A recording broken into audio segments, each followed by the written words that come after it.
Most men will never reach their full potential. Not because they aren't capable, but because they are sabotaging themselves without even realizing it. They defend their weaknesses instead of fixing it. They waste energy complaining instead of adapting. And they talk about being great instead of proving it through action. But the men who rise up above, they follow a different code, a non-negotiable standard that separates them from the 95% of men who fall short. In today's video, I'll be sharing with you 6 rules that will make you unshakable. Master these and you stand out in the world of mediocrity without even trying. Now cancel out any distractions and let's fix this. 95% of men fall short within this life because they do not understand, or in my opinion, even know about the 6 non-negotiables that I'm going to be laying out inside this video. So, why do they fail? Most men today struggle in life because they lack discipline, composure, and mental toughness. Now, these are imperative skills that every single man must learn and must have within their skill set. Because if you lack discipline, how are you going to do the work when you don't want to do it? How are you going to strive towards and do the things that you need to do to achieve the thing which you've set out for your heart? Or even how are you going to complete or get to that realm where you've accomplished your purpose if you don't have discipline? You won't be able to. How will you stay composed when things don't go to plan? When it looks like the world is completely ending and sadly your world is on your shoulders. If you don't have composure, how are you going to even manage that? And alongside of that, you're going to need the mental toughness. How are you going to have the grit to stay within the hardship? How are you going to have the grit to overcome all these battles which are currently going on with your life if you don't have the mental toughness? And I feel for men because I don't think we are taught these things anymore. Before, men of the yesteryears, they are taught these things, at least by their parents or by their father or somebody. The community was a lot stronger back in the day. So you're more likely to be learning these things. But nowadays, you don't really see that. A lot of men are choosing the lone wolf route, where they are going through life by themselves, but they don't have nobody teaching them to have to make sure that they develop these skills.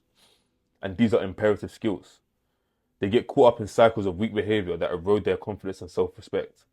And I believe a lot of men walk around with trauma, including myself. We walk around with trauma, and it causes us to put ourselves in situations that we probably should not be putting ourselves inside. And all that does is a never-ending cycle where you felt weak at this moment in time, or you wasn't at your best at that moment in time, and you made a bad mistake, and it caused you to get back into that cycle where you become worse, lose more confidence in yourself, lose more self-respect in yourself, and when the snowball starts happening, the snowball effect will kick in, and you feel even more worse than you felt from when you ever started that. And it's painful. It is very, very painful. But I believe once we start to master these non-negotiables and start to implement these things within our lives, I'm not going to say you live a perfect life. I'm not going to say you become the perfect man because even myself, I'm far from it.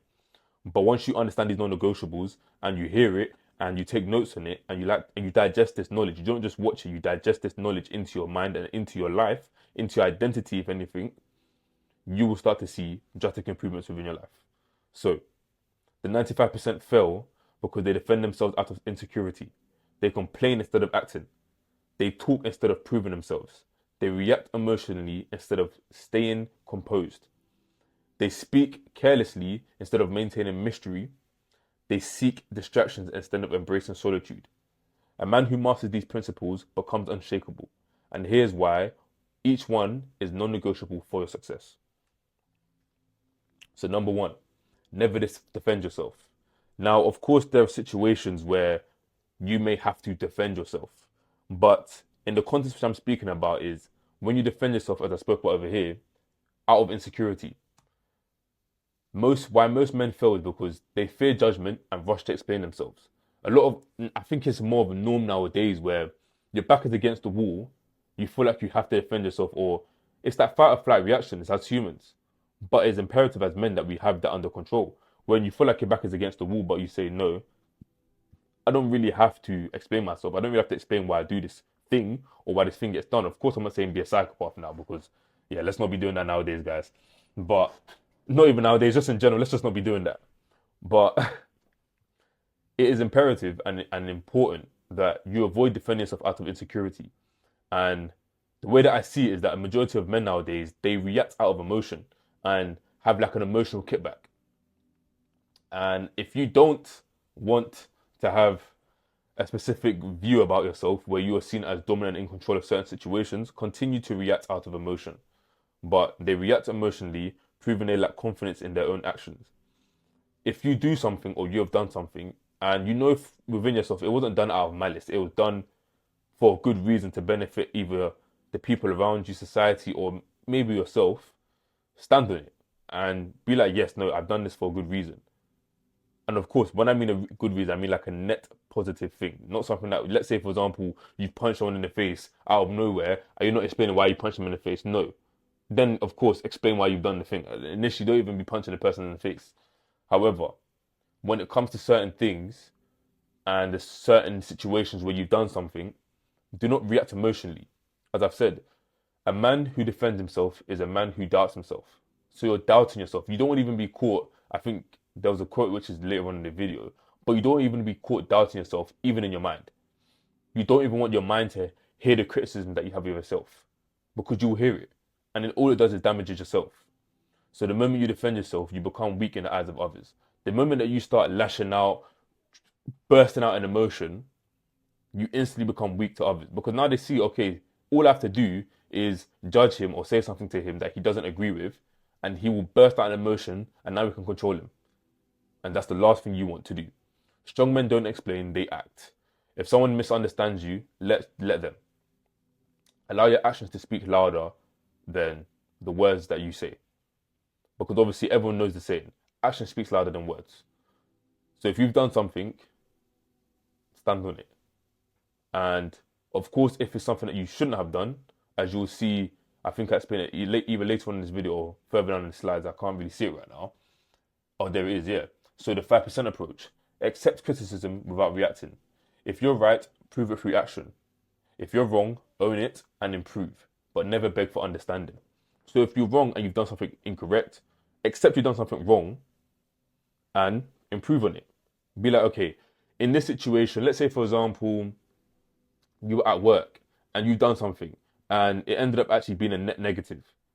You say, okay, I've done this thing. I'm going to take it and be like, okay, I probably shouldn't have done it. Or this is a learning experience where I learn, okay, this is how I can improve from doing the said thing. And you own that lesson and you take it with you and you improve yourself.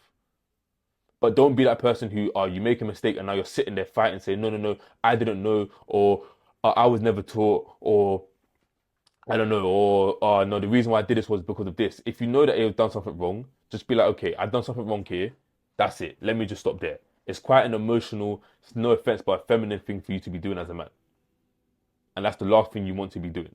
Because when you start to do that, people will lose respect for you, but even yourself, you will lose respect for yourself. Because when you go back to go reflect on the things you've just done, you'll be like, did I even have to react like that? Or even, why did I react like that? So, if anyone tells you that such a person speaks ill of you, don't make excuses about what is said of you, but answer, he does not know my other faults, else he would not have mentioned only these. And this is what Epictetus have said. And what the quote is basically saying, he is a man of multiple faults. Or we, for example, are men of multiple faults. So whenever you hear one of your faults get mentioned, don't be lashing out and bursting into an emotional tear saying, oh, no, just accepting, be like, yeah, it's probably true. I have a lot more faults than the one that was just mentioned. And trust me, that is a better reaction than trying to defend that one fault that was mentioned. Because as men, we have faults. But the last thing you want to do is react to those faults out of emotion.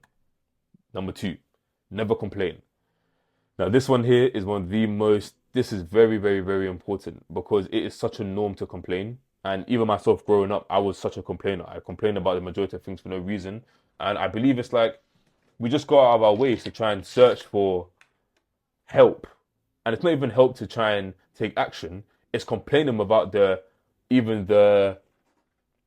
hope of action. You're just complaining to complain. And literally, the funniest thing that me and my friends do sometimes, of course, this can be seen as unhealthy or toxic masculinity. But you can just say to the person, cry me a river. Because realistically, you're not trying to take action. Like, let's say, for example, something has gone wrong. And it can be fixed. If you're sitting there complaining and not fixing it, you are just wasting time doing the complaining. Of course, you can vent, because venting is important sometimes. But when does it go past venting and you're just sitting there complaining and staying within the situation? I believe the way that I try to do things is I sort the situation out, and then I like to either complain about it, or because it's already been sorted out, there's nothing really to be speaking about it. Sometimes things obviously get to your head where you're like, no, in this initial moment, somebody must hear about this. And sometimes I convey it in the way of a story to make it at least have humor inside of it. But when you're sitting there like, oh, I can't believe this has happened to me today. Why has this happened to me today? Or all these sorts of things, it does nothing. So they blame external forces instead of taking responsibility. Now, one of the most important things as men is accountability. If you're a man who does not have accountability, who is not accountable of the actions that you've done, and you don't stay responsible and you don't take, as I said, account to the things that you've done, it is one of the worst things you can possibly do for yourself mentally. I used to truly believe in 100% accountability, and I do say to now, there's certain parts of me that say, yeah, at least 99% of it is things I have to must take accountability for. I have faith that the Lord is guiding my steps. But when it comes to certain situations, I'm like, no, I must take accountability for what's going on. And I would say, as a man, I could have done better, or I should not have got myself in a situation in the first place. And you may look at that and say that is not a healthy thing to do, but I think that is more healthy than blaming external forces. Because if you blame external forces and you blame things that aren't in your control, well, then how can you predict or try to improve for future situations? You will never do that. And I believe the majority of the people who are corrupt in this world with their idolatry is because they aren't taking it onto themselves to say, okay, then this is my part to play. I need to improve myself. They'll say, no, this is somebody else's fault and it's their fault, which is why this is happening. So complaining keeps them weak. It's easier than taking action. And it's the truth. One of the sayings at work is to do the right thing and not the easy thing. It's easier to just sit there and complain. It's easier to moan about your situation. But it's harder to take the action to improve the situation. But as men, what do you think is the right thing to do? The right thing is to take the action. It's to sort it out. It's to get it done. And when you get it done, you will feel a million times better than you would feel sitting there complaining about it. So why is this a non-negotiable? Winners adapt, losers complain. If something is wrong, fix it. If you can't fix it, move forward. And I'm pretty sure there's a quote which I learned about this. I'm pretty sure Elle Nightingale said it. And it's like, I don't even know if it's Elle Nightingale, but somebody said it. About why 92% of the things that you worry about is a waste of time. 8% of them are things that you can actually should be worrying about.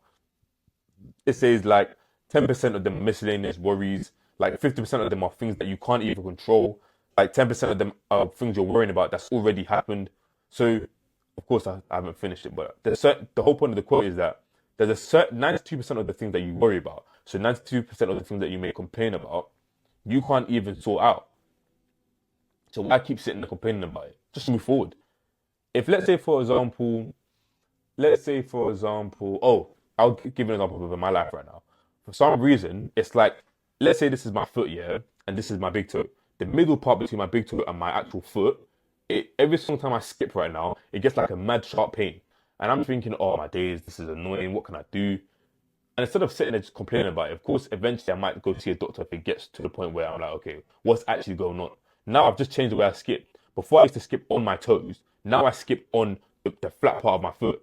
So when I'm jumping, I jump off the flat part rather than jumping off, because I usually jump off the middle part between my toes, because obviously my foot will be like that when I'm skipping. So rather than sitting there complaining about it, just just change the way you jump. Because how much can you complain about it? It ain't gonna change it. You're still gonna feel the same pain. So whatever it is, let's say for example, your business is crumbling. This one's a very sticky one because I've seen it, and it gets dark when your business is crumbling. But your business is crumbling. Instead of sitting there crying, take action, sort the things out. I mean, my friends, we used to be, we would see the darkness. We've seen our business, we've seen so much money come into our banks, and then suddenly so much money just disappearing. We've seen it. But instead of sitting there complaining, we said, you know what, yeah, let's take action and sort this out. Let's start a new plan. Let's move forward because there's only so much you can control. Of course, take the learning from it and improve yourself. But the things that you can't improve right now, or the things that you could never improve, like we couldn't stop ourselves from getting booted out of or exiting from this business, accept it and move on. And move on to the next model. So the 5% approach is whenever you feel like complaining, ask yourself, what action can I take? If you can act, do it. If not, move on without wasting energy whining. So there's no point sitting there complaining about the situation if you can't take action. And if you can, do that instead of whining and complaining about the situation. Number 3, don't tell them, show them. And this is something which is imperative, especially as I've seen that when you have a managerial position in life, or you have a leadership position in your life, like a job, or let's say, for example, you're a leader at a church, you'll see that the characteristics that reflect from that criteria actually reflect a lot in the life as a man. So one thing I had to learn is that it's easier for me to actually, it's not even easier, it's the correct thing for me to be doing, to be showing people what they should be doing, rather than just telling them to do it. Because let's say, for example, I came on and I started shouting on this video saying, you guys, you have to make 1 million, you should be making 1 million. How are you not making 1 million, but I don't make 1 million?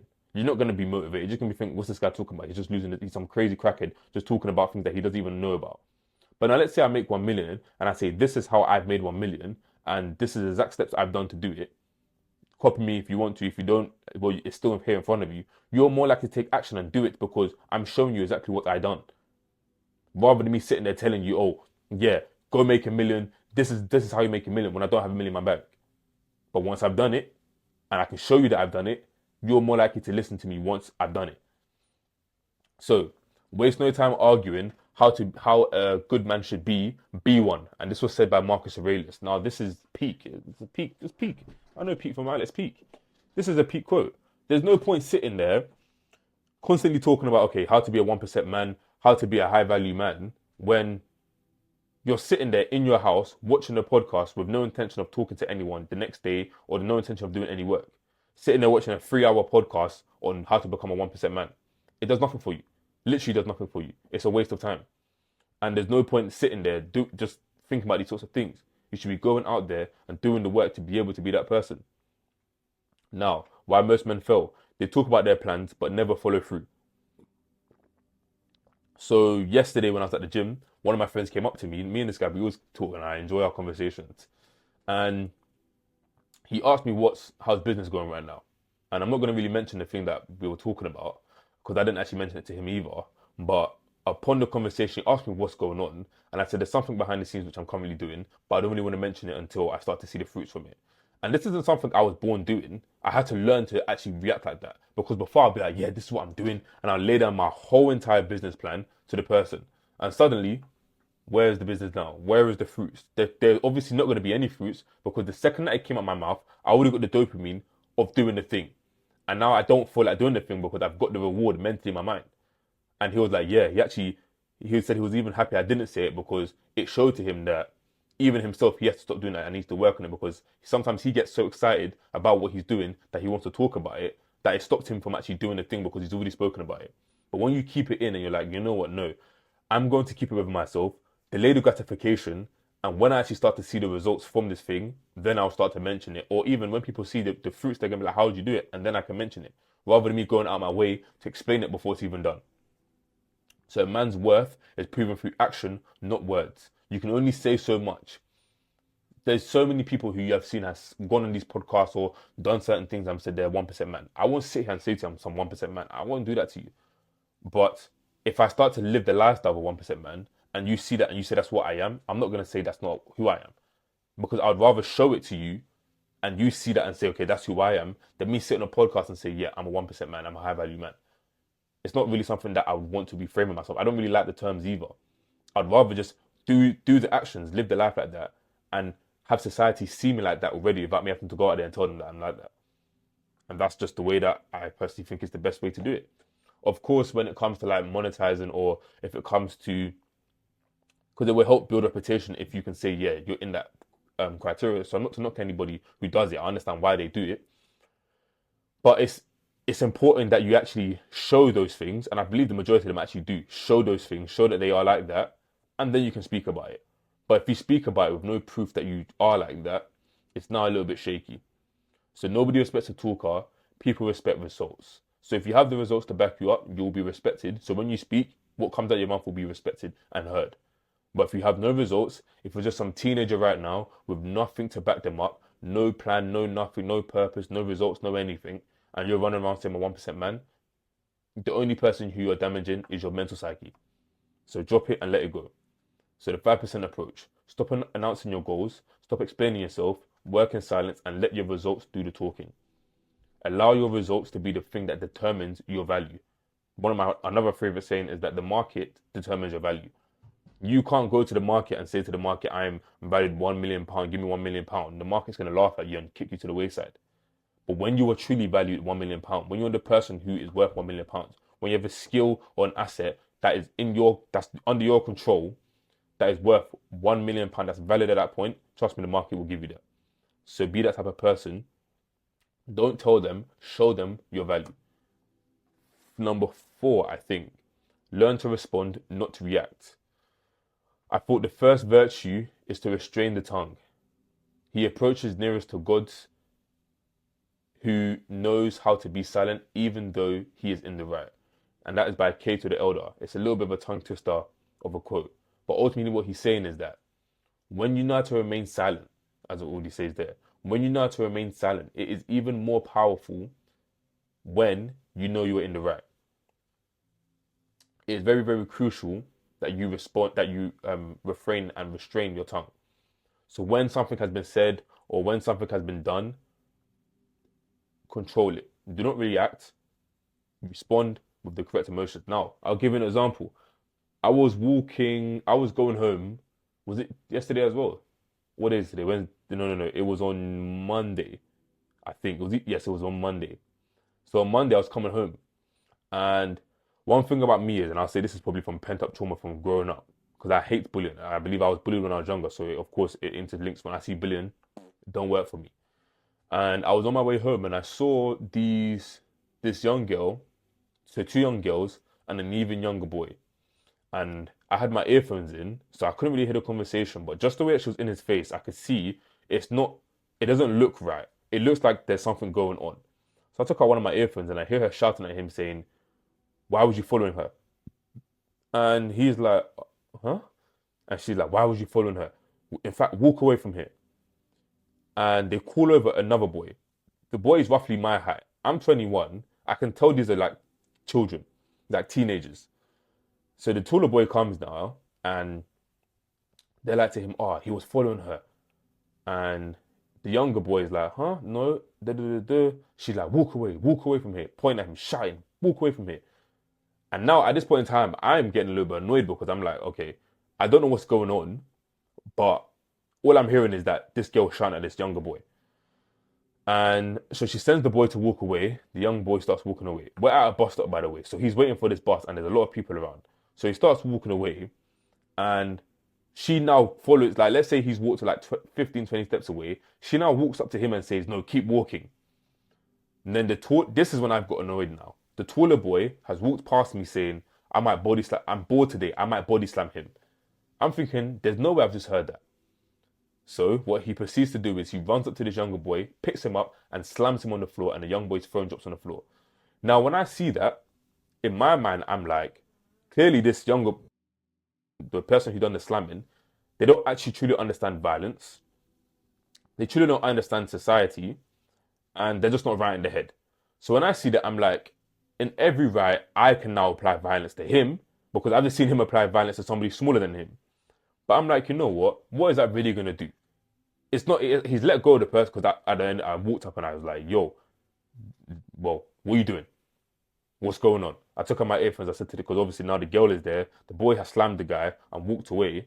And I'm like, "What's happening?" So I pulled the girl and the young boy. So I found out, so the younger boy who got slammed, he's 12 years old. I looked at him in his face. The guy was visibly disabled. I don't know what disability he had, but he had a disability. And I was like to the girl, "Just look at him. Do you think he understands the situation that's going on right now?" She said, "No." I said to him, "Was you following her?" He said, "Yes." I said, "Why?" He said, "Honestly speaking," he just doesn't even, like, he didn't say honestly speaking, was like, "I don't know." I was like, you know what? Yeah, you clearly don't know what's going on. You've just been slammed. You're probably petrified right now. Let's just get you home. Me and him got on the bus together and we went and obviously I don't live near him, but I got off the bus stop before him, but I gave him some kind words before I got off the bus. And I like to the girl, "Yeah, this is not what you should have done. Honestly, look at him. You can tell that this is not somebody you should have been picking on. I can see you were picking on him. You could have handled the situation differently." Then I walked up to the boy, and this is the person who's really pissed me off now because obviously he's the person that slammed him. Now, rather than reacting out of anger from seeing what I've just seen, I said, "No, let me actually hear his side of the story." So I said to him, "Why did you do it?" He said, "Oh, because the girls told me that he was following them." And then he proceeded to say, "Oh, the girls told me that he got on their bus with them and that he was following them." And the girls were like, "No, that's not what we said to you. We literally just," and bear in mind, I've seen the whole thing and I've heard everything. All they said to him was, this boy was following her. And then he proceeded to slam him. And in my mind, I'm like, okay, of course you're young, so obviously I give him that like older person talk, like an older brother talk. I'm like, yeah, you shouldn't be doing this. You already go, bear in mind they go to like a bad school. I know why you get in that. You get in that school when you get kicked out of an actual school. So I'm like, I know why you do this. We had this conversation, but I'm like, you should never react like that. Never apply violence to people especially people who you don't know, because you never know how that can react. You never know how that can turn. You could have damaged this guy. You could have broken his head and got charges in your life. It's not worth it ever. Now it's important that you understand, and to link it back to the point over here, don't be reactionary to situations. This guy with reaction, he saw, in my opinion, I think he slammed them just to boost his ego in front of the girls. That's at least what I see, because when I was younger, I would have done the exact same thing if there was girls around. Trust me, I would have probably sweeped him and jumped on him with my elbow just to try and boost my ego. And I know exactly why you would do it.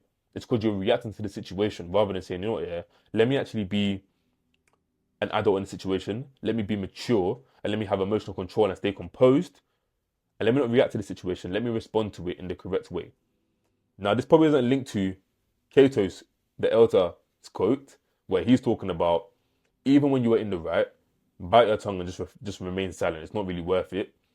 But I believe my story contextualizes learn to respond and not react alongside of his quote, which is understanding. Don't react to certain things, respond to it. And don't respond to it in the fire, don't respond to it in the anger. If you're being persecuted, if you're being shouted at, persecuted is a strong word, okay, maybe not persecuted, but if there's a situation where something has happened, control your emotions. This is a non-negotiable, because a man who controls his emotions controls any situation. So rather than bursting out in emotion, rather than letting my emotions go out, me punching up this kid, rather than him letting his emotion out and saying, okay, I'm going to drop this child, be in control of the situation.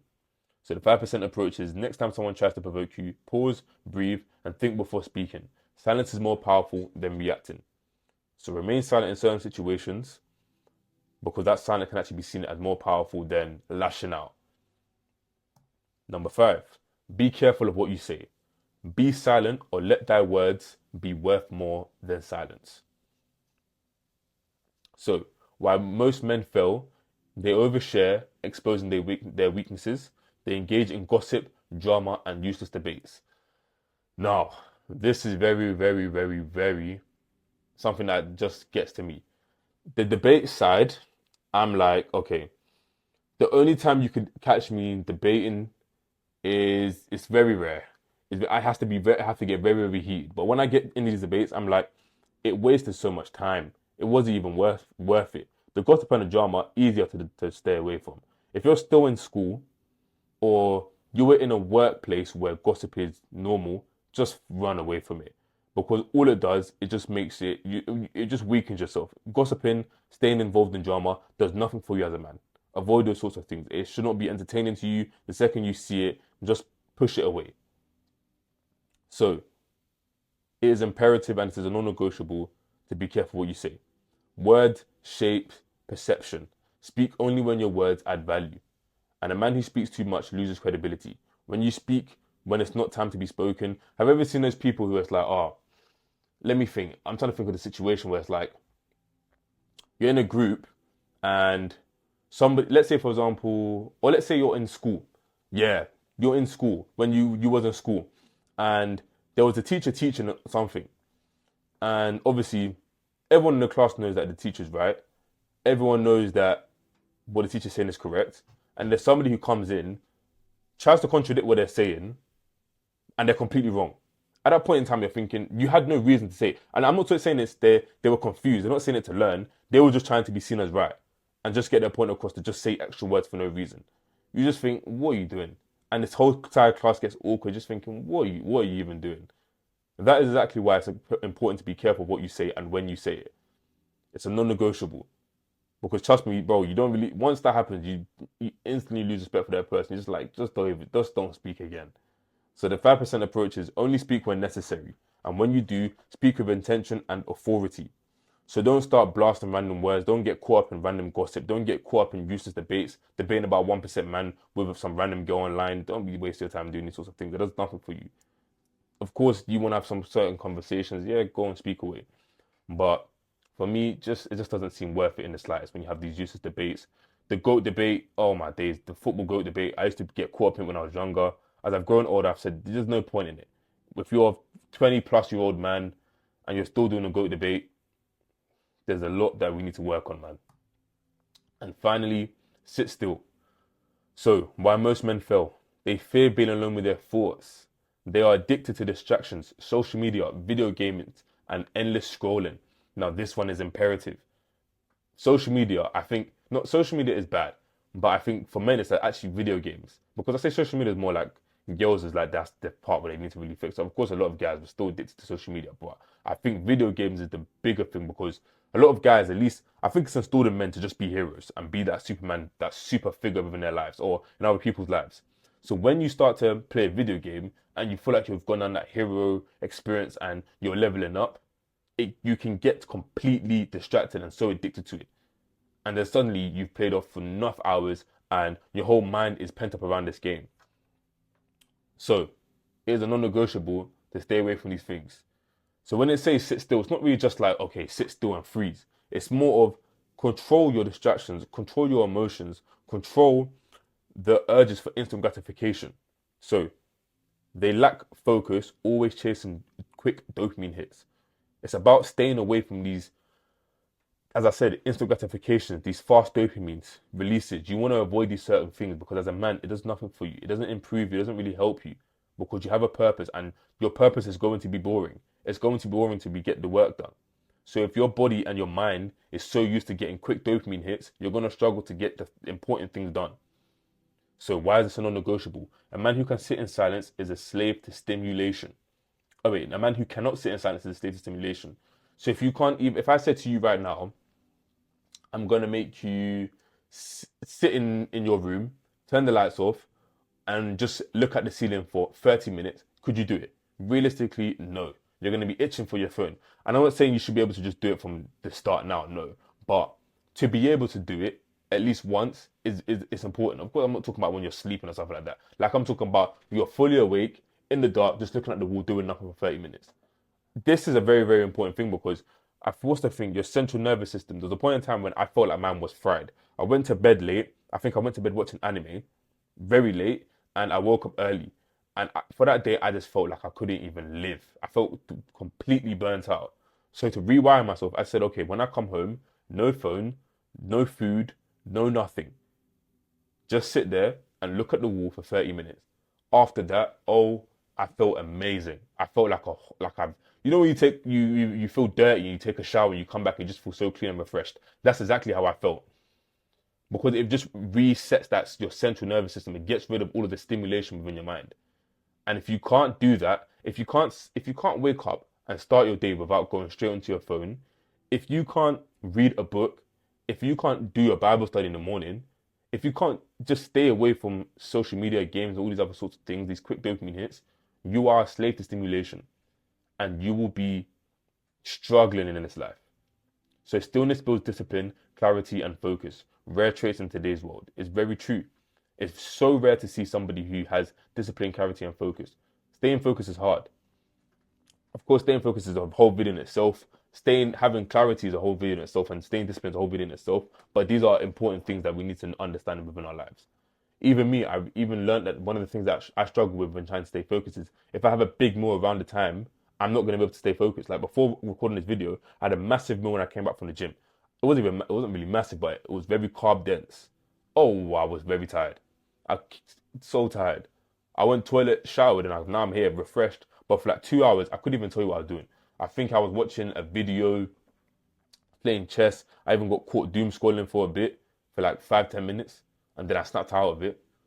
But I got caught up in these things because I said, okay, when it comes to staying focused, yeah, having a big meal before trying to do some work, it's not really going to work. And I think what I'm going to start doing as well is, even though I think going to the gym first thing in the morning or going to the gym as early as possible is important, if I don't take pre-workout, I realize I come back very tired and so tired to the point where I don't think I can do the work.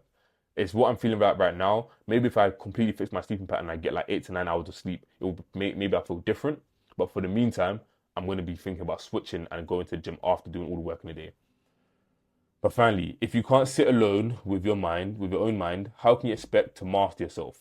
So if you can't sit alone with your thoughts, like a lot of people can't do this, and it's a genuinely scary thing, that you can't sit alone with your thoughts without either having negative thoughts towards yourself or having the urge to go and chase after a dopamine. Like, let's say, for example, I say to you, sit by yourself, suddenly you feel hungry, or suddenly you feel thirsty, or suddenly you feel like you need to do something. When before you didn't feel like you had to do anything. If I had to say, put your phone in front of your face and doom scroll, you could do that for an hours on end.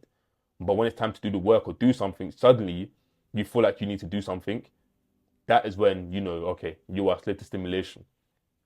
And if you can't sit alone with your mind, you can't master yourself. You can't improve yourself. You can't destroy the limiting beliefs. You can't try to excel for further in this life until you have the majority of control over yourself. So start to improve that. And the 5% approach is spend at least 15 minutes to 20 minutes in complete silence. No phone, no music, no distractions. Just sit, think, and observe your mind. And this is basically meditation. It is important that you meditate within your days. And I was listening to Sam Oven speak about this. I'm actually have it on my. It's literally gonna be point 0.5 on the behind me. There's on my whiteboard is how to stay disciplined. Point 0.5 is gonna be meditate. Meditation is very, very crucial because it will just reset your mind. It will reset you back into the like that. Let's say there's like a zen or like that central part in your life where you just feel peaceful. It's important you do that. Get some time away from the phone. Get some time away from the music, the distractions. Get some time away from these things. Meditation will help you. Even for example, reading. I felt so much mental clarity. Well, I feel so much mental clarity when I wake up. I start my day, brush my teeth, all these sorts of things, and I read the word. And I go straight into reading my Bible, and I read my Bible for like, I could even put, I don't even have a timer, maybe 30 minutes to an hour plus. I don't know. It depends how much time I have before going to work or doing other things. But I just sit there and stay in the word. I feel so refreshed and just feel like I've completely restarted that dopamine cycle for the day, even though it's the beginning of the day. And it just starts me off well and starts me with a low rate of dopamine so that when it comes to me truly enjoying, I can actually enjoy further on later inside the day. But it's a lot easier for me to do the work because my base rate isn't sky high. So make sure you sit still and you avoid overstimulating yourself. And to end on the final quote right now is all of man's problem arises from his inability to sit in a quiet room alone. If you can't just sit in a quiet room alone and do nothing, I'm talking about no touching yourself, no touching yourself, no gaming, no doom scrolling, no eating, no nothing. I'm not saying starve yourself, but when I say no eating, like no chasing after cravings, you just sit there and do nothing, you have a lot of problems on your hand. But when you can do that, the majority of your problems will be fixed. Because you're able to do the work, you're able to go to the gym, you're able to read, you're able to do all of the low dopamine tasks that are very important. And those are the 6 non-negotiables. Hopefully you learned something in today's video and you got an understanding of the importance of these skills and you learnt them and you digested them and you will implement them within your identity. I don't know if at this point in time my free Discord community has been made. If it has, look in the link below, in the description below and see it there. If not, see you later.